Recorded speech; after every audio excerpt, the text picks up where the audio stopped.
बिस्मिल्लाहिर्रहमानिर्रहीम। अस्सलाम वालेकुम। मैं हूं डॉक्टर कासिम अली और आप देख रहे हैं learn with doctor Kasim Ali. आज हम इंशाल्लाह पैसिवाइज़ को सीखेंगे और पैसिवाइज़ के अंदर हमने 3 जो मेजर चीज़ें हैं वो आज इस वीडियो में हमने सीखनी है। पहले तो पैसिवाइज़ के जो बेसिक कॉन्सेप्ट हैं, इससे पहले एक छोटी सी वीडियो के जो वॉइस इन ग्रामर क्या हैं उसमें एक्टिव और पैसिवाइज़ दोनों को आइडेंटिफाई करना और उसकी बेसिक चीज़ें दी थी, लेकिन इसके अंदर जो है सिर्फ पैसिवाइज़ के कॉन्सेप्ट हम दोबारा से रिवाइज़ थोड़े से कर लेंगे। और फिर हमने कन्वर्जन के रूल्स, यानी कि हम एक्टिव वाइज अगर आ जाए एग्ज़ाम के अंदर तो उसको पैसिव में कैसे कन्वर्ट करना है, और फिर कुछ टिप्स हैं। उन टिप्स के बाद आप बड़े आसानी के साथ एग्ज़ाम में पूरे मार्क्स ले सकते हैं।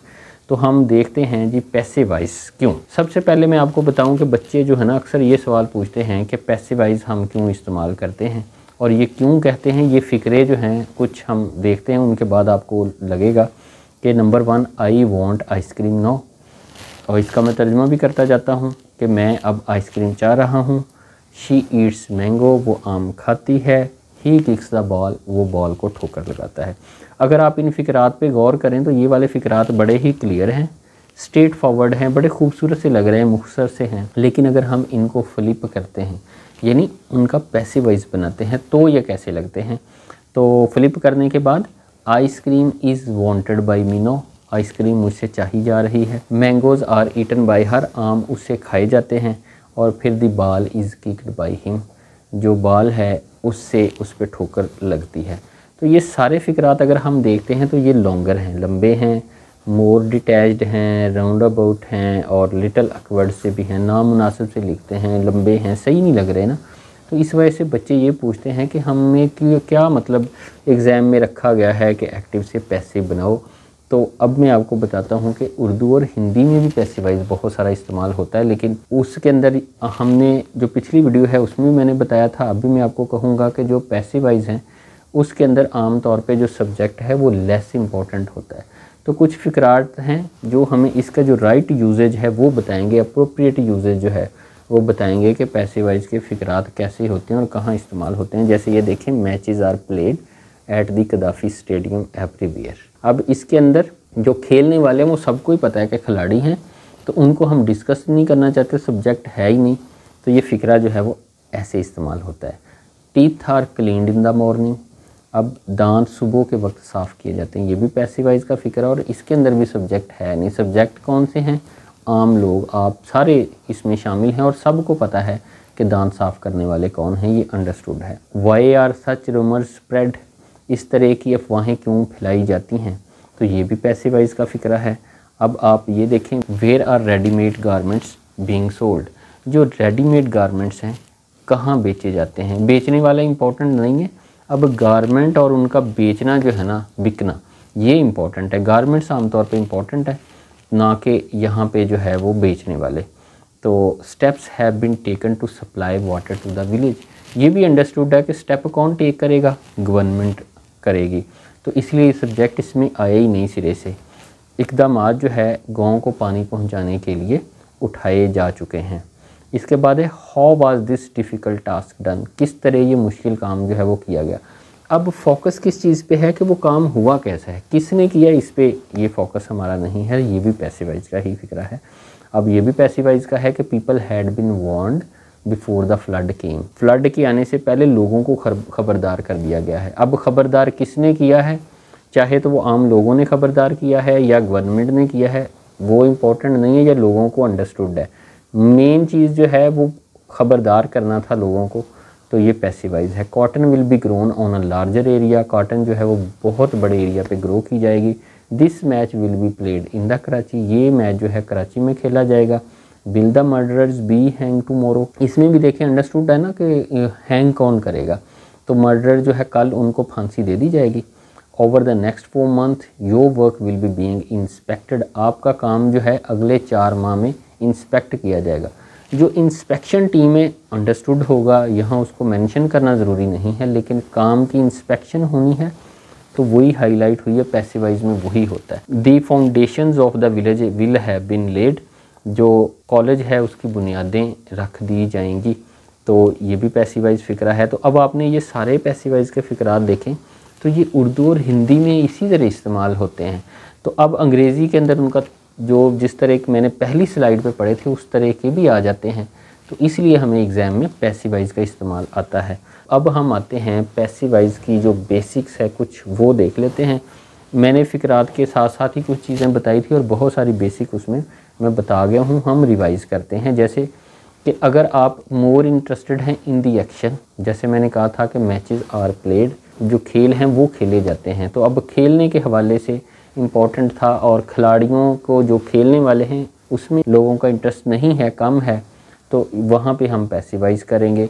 या हम कहते हैं कि when we do not know the active subject, जैसे कि जो आप कहें कि बाइक है फलां रोड पे चोरी कर लिए जाते हैं, तो वहाँ पे चोरी करने वाले जो लोग हैं किसी को नहीं पता ना, अननोन है। या फिर ये है कि सबको पता हो, जैसे मैंने कहा था कि सुबह के वक्त दांत साफ़ किए जाते हैं, या तो सब्जेक्ट का किसी को पता ही नहीं है या सबको पता अंडरस्टूड है, तो फिर हम पैसिव वॉइस यूज़ करते हैं।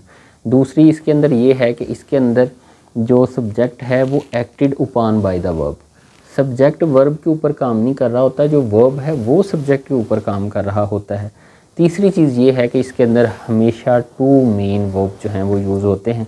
एक जो है वो कॉन्जुगेटेड फॉर्म होंगी टू बी की, वो कौन कौन सी हो सकती हैं वो मैं आपको बता देता हूँ, जैसे is, am, are, was, were, is being, am being, are being, was being, were being. या फिर ये है has been, have been, had been, will be, shall be, will have been, shall have been. यही वाले helping verb जो हैं वो use होंगे।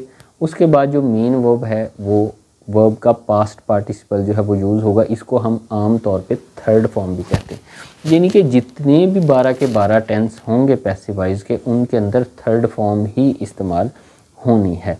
तो अब हम आते हैं कन्वर्जेंस के रूल की तरफ। ये 5 रूल जो हैं इनको आप अच्छी तरह से देख लें, ये बहुत आसान है। यानी कि the object of the active verb become the subject of the passive verb. जो पैसिव वर्ब होगा उसके अंदर जो ऑब्जेक्ट है वो क्या बन जाएगा, सब्जेक्ट, और जो सब्जेक्ट है वो ऑब्जेक्ट बन जाएगा। इसीलिए अगर आप यहाँ देखते हैं तो ये मैंने एक छोटी सी तस्वीर लगाई है कि सब्जेक्ट ऑब्जेक्ट के अंदर और ऑब्जेक्ट जो है वो सब्जेक्ट के अंदर चेंज हो रहा है। अब जो थर्ड है वो ये है कि अप्रोप्रिएट हेल्पिंग वर्ब जो है वो यूज़ होगा। ये आगे जाके हम देखेंगे कि किस टेंस में कौन सा हेल्पिंग वर्ब यूज़ होना है। और चौथा जो है, जो finite form of the verb is change to past participle or V3 form. जो फिनिट फॉर्म है वो थर्ड फॉर्म में चेंज हो जाएगी। फिनिट फॉर्म हम कहते हैं किसी भी एक्टिव, जो एक्टिव वॉइस टेंसेस हैं, कोई भी जो टेंस है उसके अंदर कोई ना कोई वर्ब की फॉर्म यूज़ हुई होती है, वो सारी की सारी थर्ड फॉर्म के अंदर चेंज हो जाएंगी। और फिर जो प्रेपोजिशन है वो आएगी बाय, और ये आएगी पैसिव ऑब्जेक्ट से पहले, यानी पैसिव ऑब्जेक्ट से पहले जो बाय है वो आ जाएगी प्रेपोजिशन। ये 5 चीज़ें होनी है, इनकी हम प्रैक्टिस करेंगे, आपको मज़ीद समझ आएगी। जैसे कोई भी सेंटेंस आप देखते हैं उसमें पहले नंबर पे सब्जेक्ट होता है, फिर हेल्पिंग वर्ब, फिर वर्ब और फिर ऑब्जेक्ट होता है। और फिर अगर आप देखें इनको, कोई हम एक्टिव का सेंटेंस इसी का बना लें, she is eating a mango, वो एक आम खा रही है, तो इसके अंदर शी जो है वो सब्जेक्ट है, इज़ हेल्पिंग वर्ब है, ईटिंग जो है ये मेन वर्ब है, और ए मैंगो जो है वो इसका ऑब्जेक्ट है। अब अगर इसी का मैं पैसिव वॉइस बनाता हूँ तो पैसिव वॉइस इसका बनेगा a mango is being eaten by her. और अगर इसका मैं एनालिसिस करता हूँ तो ए मैंगो यहाँ पे सब्जेक्ट है, इज़ बीइंग जो है यहाँ पे हेल्पिंग वर्ब है, और ये जो ईटन है ये वर्ब की थर्ड फॉर्म है, और बाय आ गया है, और उसके बाद हर जो है वो ऑब्जेक्ट है।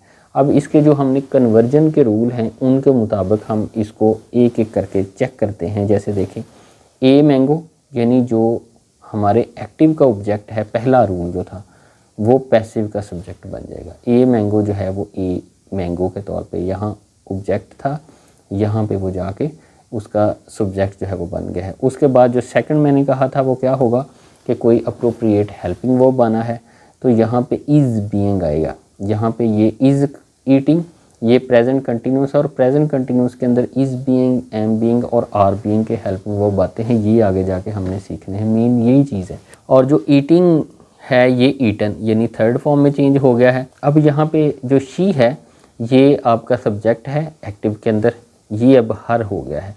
अब यहाँ पे देखिए इसकी थोड़ी सी शेप भी चेंज हुई, ये भी हम देख लेते हैं कि जो सब्जेक्ट है अगर प्रोनाउंस हों तो उन्होंने वो कैसे चेंज होना है। और सब्जेक्ट से पहले मैंने कहा था बाय आना चाहिए, तो ये बाय जो है वो आ गया है। उसके बाद ये वाले प्रोनाउंस हैं यानी you, I, we, it, she, he, they. Pronouns हम उनको कहते हैं जो नाउन्स के तौर पे यूज़ करते हैं। जैसे अहमद है, अगर हमने कोई पैराग्राफ लिखना हो तो हम बार बार अहमद नहीं लिखते, बाद में हम वो कहना शुरू कर देते हैं उसे। तो ये वाले प्रोनाउन जो हैं ये कैसे चेंज हो गए इनको हम देखते हैं। ये मैंने सारे लिख दिए हैं। कन्वर्जन इनकी ये में होनी है, यानी आई जो है मी में और मी आई में। मैंने डबल एरो जो है वो लगाए हैं, वी अस में, अस वी में। इसी तरह यू ही रहेगा, दे जो है वो देम, या देम जो है वो दे में चेंज हो जाएगा। ही अगर सब्जेक्ट के तौर पे हो तो हिम बन जाएगा, और हिम का सब्जेक्ट जो जब हमने बनाना हो तो वो ही बनेगा। शी से हर, बुक जो है वो बुक ही रहेगा। अनीता अगर नाम आ जाए तो वो भी वैसे ही रहेगा। अब आमिर लड़के का नाम है, वो भी वैसे ही रहेगा। अब ये वाला टेबल जो है ये हमें बताएगा कि हमने किस टेंस के अंदर हेल्पिंग वर्ब कौन सा यूज़ करना है। मेन वर्ब सब के अंदर थर्ड फॉर्म ही है। सबसे पहले देखें प्रेजेंट इंडेफिनिट है, तो प्रेजेंट इंडेफिनिट में is, am, are, passive voice का जब बनाएंगे तो करेगा। एक्टिव में डू और डज, ये अफर्मेटिव के अंदर तो नहीं होता, ये इंट्रोगेटिव और नेगेटिव में होता है। तो लेकिन जब हम इसका पैसिव देखेंगे ना तो उसमें इज़, एम, आर अफर्मेटिव में भी होगा। तो अब ये बात याद रख लें कि सिंपल प्रेजेंट जो है उसके अंदर इज़, एम, आर जो है हेल्पिंग वर्ब के तौर पे आएगा।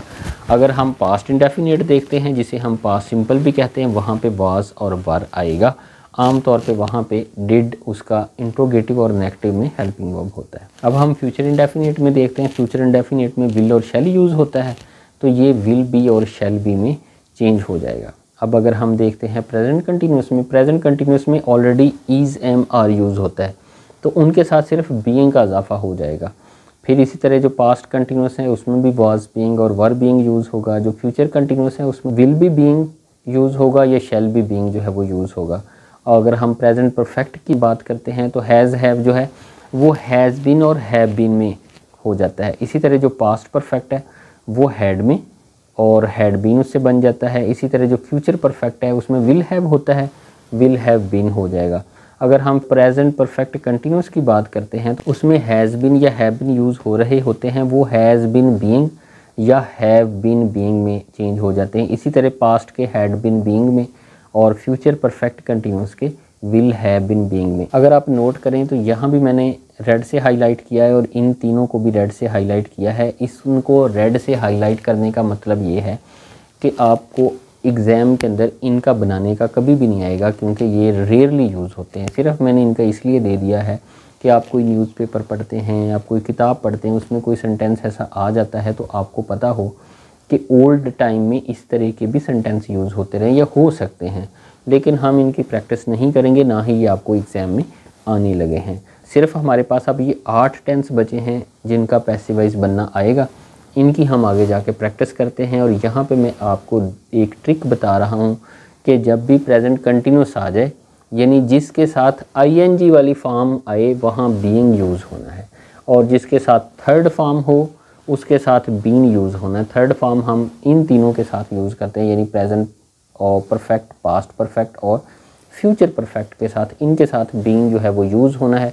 अगर आपको मल्टीपल चॉइस के अंदर आता है तो देखिए ये ट्रिक कितना इजी है कि यहाँ बीइंग आएगा, आप समझ जाएंगे कि ये कंटिन्यूस है, और परफेक्ट के अंदर भी बीइंग आ जाएगा तो आप समझ जाएंगे कि ये परफेक्ट है।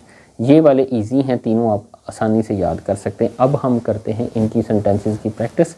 आप भी प्रैक्टिस कीजिएगा। ये वाला टेबल जो है ना, इस तरह का आप खुद भी बना लें या इसका प्रिंट लेके रख लें। डिस्क्रिप्शन के अंदर जो है ये इसकी इमेज जो है इसका मैं लिंक दे दूँगा, आप डाउनलोड कर सकते हैं, या बेहतर है कि आप कागज़ के ऊपर खुद इसको लिख लें तो आपके लिए सहूलत हो जाएगी। अब ये देखें जी, he teaches us a grammar. अब आपको एक सेकंड भी नहीं लगेगा इसको देखने के लिए। सबसे पहले आप आइडेंटिफाई करें कि टेंस कौन सा है। He teaches us a grammar present indefinite है, तो पीछे जाएं आप। जो प्रेजेंट इंडेफिनिट था उसमें इज़, एम, आर इस्तेमाल होता था, तो यहाँ पे आर आना चाहिए। अस जो है ये वी में चेंज होगा तो आर आना चाहिए। ये सिर्फ एक ही था जिसके अंदर आर है, तो ऑप्शन जो है वो इसकी बी है। तो अब इसी तरह the boy laughed at the beggar, तो ये टेंस फ़ौरन पहचाने कौन सा है। पास्ट इंडेफिनिट है तो पास्ट इंडेफिनिट के अंदर क्या आना चाहिए, वॉज या वर आना चाहिए। तो बैगर जब शुरू में जाएगा तो बैगर के साथ तो वॉज आना चाहिए। तो अब देखें, अब इनके अंदर दो हैं जिनके साथ वॉज है, एक ए के साथ, एक बी के साथ। इनके साथ वॉज बीइंग है। लेकिन इस और इस में सिर्फ इतना फ़र्क है कि इसके साथ प्रपोजिशन ए है, तो हमें पता है कि लाफ्ट के साथ प्रपोजिशन एट जो है वो आएगी।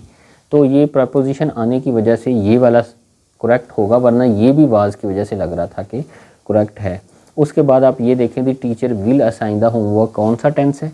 ये सिंपल फ्यूचर है, जिसे हम कहते हैं फ्यूचर इंडेफिनिट। विल है तो इसने विल बी बनना है। देखें कहाँ विल बी है, सिर्फ पहले वाले में विल बी है, तो आप सोचे समझे ये टिक लगा सकते हैं, ये आपको पूरे मार्क्स आएंगे। 1 सेकंड भी नहीं लगा, आमतौर पे 1 मिनट होता है ऑब्जेक्टिव को सॉल्व करने के लिए। उसके बाद ये देखें they are painting the walls, ये प्रेजेंट कंटिन्यूस हैं। तो मैंने कहा था कि कंटिन्यूस किसे कहते हैं? आईएनजी वाली फॉर्म को। यहाँ भी आईएनजी वाली आए तो आपने बीइंग देखना है, सिर्फ इसी के अंदर बीइंग है सी ऑप्शन में, तो ये सी ऑप्शन आपकी करेक्ट हो गई। उसके बाद अगर नेक्स्ट देखते हैं तो इसके अंदर बॉयज़ वर प्लेइंग क्रिकेट, ये पास्ट कंटिन्यूस है, इसमें भी आईएनजी वाली फॉर्म है, तो इसमें भी आपने बीइंग देखना है। तो सिर्फ डी ऑप्शन के अंदर बीइंग है, तो आपका अब देखें आपको 1 सेकंड भी नहीं लग रहा उस ऑप्शन तक पहुंचते हुए। The team has completed the project, has completed, has और हैव, हैड, इन तीनों के साथ अगर कंप्लीटेड आ जाए तो मैंने कहा था क्या आना चाहिए? बीन। तो सिर्फ फर्स्ट ही ऑप्शन है जिसके अंदर बीन है, किसी के साथ बीन नहीं है, तो ये भी आपका ठीक हो गया। उसके बाद ये देखें he had committed a mistake, had के साथ बीन आना चाहिए, थर्ड फॉर्म है हैड बीन। तो देखें सिर्फ एक ही ऑप्शन है सी वाली, तो ये भी करेक्ट हो गया। तो ये वाला वो ट्रिक है कि जिसकी मदद से आप इजीली और बड़े थोड़े टाइम में पूरे मार्क्स ले सकते हैं। अब ये फ्यूचर परफेक्ट टेंस है, विल हैव है, तो इसके साथ भी विल हैव बीन आना चाहिए। तो सिर्फ एक ही सेंटेंस है जिसमें विल हैव बीन है, तो ये भी आपका ठीक हो गया। लेकिन अक्सर ऐसे होता है कि आपको जो ऑब्जेक्टिव है उसकी बजाय, मल्टीपल चॉइस क्वेश्चन की बजाय आपको इस तरह सेंटेंस आ जाएगा कि आपने खुद से कन्वर्ट करना है। तो वो कन्वर्ट करने के लिए जो मैंने आपको कन्वर्जन के 5 रूल बताए थे वो आपने अपनी फिंगर टिप्स पे करते जाना है, आपका ये होता जाएगा। सबसे पहले ये जो सेंटेंस 1 है उसको देखते हैं, ही राइट्स एन ऐसे। तो यहाँ पे ये जो ऑब्जेक्ट है ये सब्जेक्ट बन जाएगा, यानी एन ऐसे शुरू में आ जाएगा। मैं इसको बना ही देता हूँ एन ऐसे। अब प्रेजेंट इंडेफिनिट है तो इसमें हेल्पिंग वर्ब कौन सा आना चाहिए? Is, am, are. एन ऐसे क्या है? सिंगुलर है, तो इसके साथ इज़ आना चाहिए। थर्ड फॉर्म आपने सोचे समझे बगैर लगा देनी है, तो राइट की थर्ड फॉर्म क्या होती है? रिटन। और उसके बाद ही जो है वो हिम में चेंज हो गया और उससे पहले बाय आना चाहिए। उसके बाद जो सेकंड सेंटेंस है दे आर ईटिंग बनानास, तो ये वाला कौन सा है? ये प्रेजेंट कंटिन्यूस है, और प्रेजेंट कंटिन्यूस आईएनजी वाली फॉर्म है, इसके अंदर बीइंग का यूज़ होना है। तो अब इसका बना लेते हैं, bananas are being. Third form वैसे ही आ जाएगी, ईट की थर्ड फॉर्म क्या होती है? ईटन। और दे जो है, जो मैंने कन्वर्जन आपको बताई थी कि प्रोनाउन दे जो है वो देम में चेंज हो जाएगा, तो ये देम में हो गया। उसके बाद नेक्स्ट जो है थर्ड फिक्रा sentence, he created this masterpiece. ये वाला जो है ये पास्ट इंडेफिनिट टेंस है, और पास्ट इंडेफिनिट के अंदर वाज और वार आता है, तो इसको हम बनाते हैं दिस मास्टरपीस। दिस मास्टरपीस अब क्या है? सिंगुलर है, इसके साथ वाज आएगा, और उसके बाद थर्ड फॉर्म आ जाएगी क्रिएटेड। यहाँ ऊपर वाले सेंटेंस में सेकंड है, सेकंड और थर्ड सेम है, तो ये आ गई। और ही जो है ये हिम में चेंज हो जाएगा जो प्रोनाउन है। उसके बाद फोर्थ सेंटेंस देख लें, रिया पेड द बिल्स। अब रिया पेड द बिल जो है, बिल शुरू में आ जाएगा, द बिल्स। अब बिल प्लूरल है, जमा है, तो इसके साथ वर आना चाहिए, क्योंकि आप देखते हैं ये भी पास्ट इंडेफिनिट है, तो पास्ट इंडेफिनिट में वाज और वार आता है। और पेड की थर्ड फॉर्म भी पेड ही होती है, और बाय रिया नेम जो है ऑब्जेक्ट के तौर पे वैसे ही रहेगा। उसके बाद अगला देखते हैं, Aastha was learning French. Aastha French सीख रही थी, ये पास्ट जो है वो कौन सा है टेंस? ये पास्ट कंटिन्यूस टेंस है। तो इसका अगर मैं बनाता हूँ तो फ्रेंच वाज बीइंग, जिसमें भी आईएनजी वाली फॉर्म आनी है उसने फ़ौरन बीइंग के साथ चेंज हो जाना है। तो फ्रेंच अब सिंगुलर है, इसके साथ वाज आना चाहिए, यानी कि वाज बीइंग। लर्न की थर्ड फॉर्म लर्नड होती है, और रिया जो है यहाँ पे सब्जेक्ट है, यहाँ पे आके ऑब्जेक्ट और उससे पहले बाय आना चाहिए। अब नेक्स्ट सेंटेंस आप देखते हैं, I had finished her work.